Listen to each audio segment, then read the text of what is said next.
Bonjour à tous, on commence ce tour de la presse sportive par l'élimination de l'Olympique de Marseille de la Ligue Europa hier soir. Battus sur la pelouse de la Lazio 2-1, les Marseillais, finalistes de la compétition la saison passée, s'arrêtent donc en phase de poule cette saison. Pour la Provence, l'OM était trop petit pour l'Europe. Malgré du mieux dans le jeu hier, Mitroglou et ses coéquipiers n'ont pu tenir tête aux Italiens et vont désormais se concentrer sur le championnat.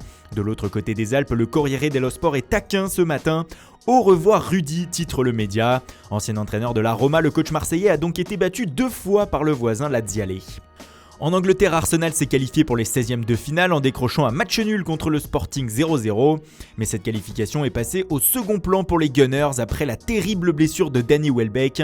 Comme le montre le Times ce matin, sa cheville droite s'est totalement retournée sur la pelouse de l'Emirates, faisant craindre une longue indisponibilité. La presse anglaise tout entière est choquée par cette image ce matin, comme on peut le voir sur la une du Daily Star, du Sun ou encore du Daily Express. Tous ont un seul mot à la bouche, horreur après cette terrible image. Pour revenir au match, les Portugais se réjouissent de ce nul ce matin. Les Lions du Sporting s'en sortent vivants, titre Abola par exemple. En Espagne, le Betis Séville a été tenu en échec sur sa pelouse par l'AC Milan, un but partout. Mais pour le quotidien local Estadio Deportivo, ce n'est rien de grave. La qualification est quasiment assurée pour le journal qui regrette néanmoins la seconde période moins aboutie que la première des Sévillans. En Italie, pour la Gazzetta dello Sport, c'est ok pour le Milan avec ce nul. Mais le journal s'alarme aussi sur le nombre de blessés côté milanais. Dernière en date, Biglia qui devrait être absent 4 mois. Le Corriere dello Sport salue aussi la performance des Lombards mais écrit également que Leonardo discute actuellement avec l'attaquant brésilien Alexandre Pato pour le faire revenir dans son ancien club. À 29 ans, il évolue en ce moment en Chine. Retour en Espagne où Marca aussi a des informations mercato ce matin.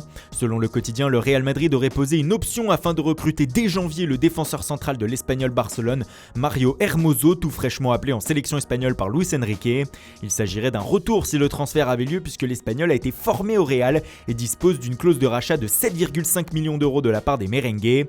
On peut lire également plus bas sur la page que Santiago Solari aurait gagné du crédit auprès de ses dirigeants et du vestiaire grâce aux dernières performances de ses joueurs. Ce crédit s'étalerait actuellement jusqu'à Noël et pourrait être prolongé ensuite. En Allemagne, le quotidien Bild évoque ce matin la possible passation de pouvoir du président du Bayern Munich, Uli Hoeneß. Il aurait évoqué sa retraite lors d'un salon à Dresde en lâchant « Je fais ce travail depuis 2 ou 3 ans et je veux donner à mon successeur tous les moyens pour réussir. Ensuite, il pourra faire ce qu'il veut. » Hoeneß est élu à la tête du Bayern jusqu'en novembre 2019. Ceci pourrait donc bien être sa dernière année à la tête du club bavarois. Et on termine par les Football Leaks qui n'en finissent plus d'écorner l'image du Paris Saint-Germain version Qatar. Dans une enquête publiée par Mediapart hier et relayée par le Parisien ce matin, on apprend que le PSG dispose de fichiers ethniques sur les joueurs qu'il observe avant de peut-être les intégrer à son centre de formation. Une pratique qui, si elle se révèle vraie, est totalement illégale, les fichiers ethniques étant interdits en France.